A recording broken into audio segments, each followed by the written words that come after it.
Oh no, I didn't see you there.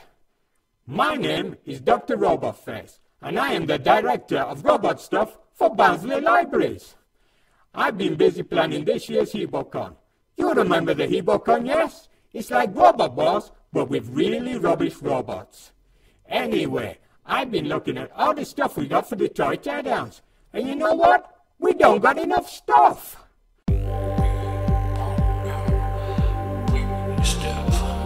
Autocars, dolls, action figures,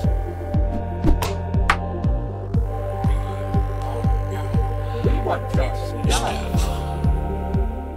So yeah, have a look in your cupboards, in your toy box, underneath the bed, get some stuff, put it in a bag and bring it to the Lightbox or any of the branches. Dr. Robotface, out!